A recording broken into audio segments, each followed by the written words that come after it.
privilege di KPK.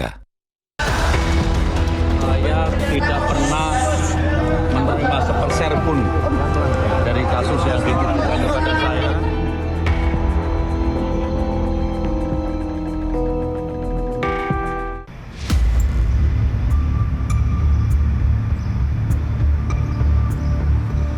Publik dikejutkan oleh sebuah anomali hukum yang keluar dari Gedung Merah Putih.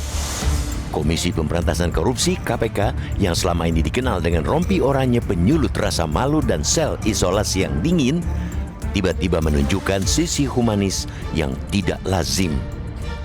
Mantan Menteri Agama Yakut Khalil Qomas atau yang akrab disapa Gus Yakut dilaporkan mendapatkan status tahanan rumah. Sebuah keputusan yang sontak memicu tanya, apakah ini murni penegakan hukum atau sekadar mengakomodasi kepentingan bagi mereka yang memiliki jaringan kuasa? Kejelasan informasi adalah mata uang utama dalam kepercayaan publik. Namun dalam kasus ini, KPK seolah-olah bermain di area abu-abu. Alasan yang mengemuka ke permukaan adalah permintaan keluarga. Jika benar hanya itu sandarannya, kita patut berduka atas matinya objektivitas hukum.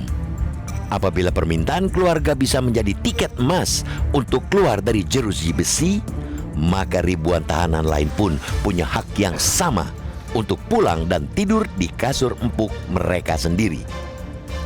Sepanjang sejarah berdirinya lembaga anti rasuah, status tahanan rumah adalah barang mewah yang hampir tidak pernah dipajang di etalase kebijakan mereka. Tradisi KPK sejak era kepemimpinan pertama adalah penahanan rutan, rumah tahanan. Alasannya tegas dan jelas, yakni untuk efektivitas penyidikan, mencegah penghilangan barang bukti, dan menghindari tersangka melarikan diri. Mari kita tengok catatan sejarah.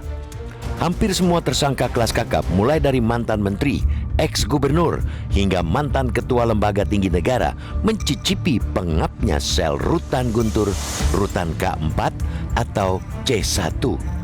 Bahkan mereka yang dalam kondisi kesehatan menurun sekalipun, seperti mendiang Lukas NMB, paling hanya dibantarkan ke rumah sakit dengan penjagaan ketat.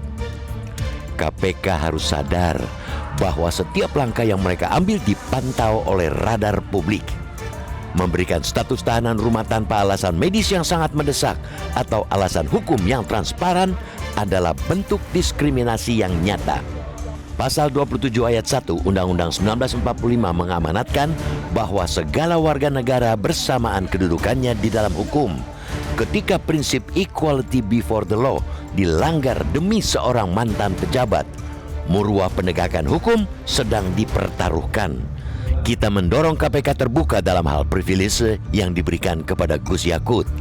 Lembaga anti rasuah harus bisa menegaskan bahwa proses penegakan hukum tidak diskriminatif. Itu menyangkut fondasi kepercayaan publik terhadap institusi yang selama ini menjadi garda terdepan pemberantasan korupsi. Sekali publik percaya bahwa ada perlakuan khusus, narasi kesetaraan hukum akan runtuh perlahan.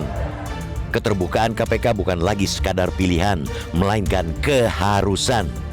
Kita tidak bisa menutup mata bahwa indeks persepsi korupsi IPK Indonesia sedang dalam tren yang mengkhawatirkan.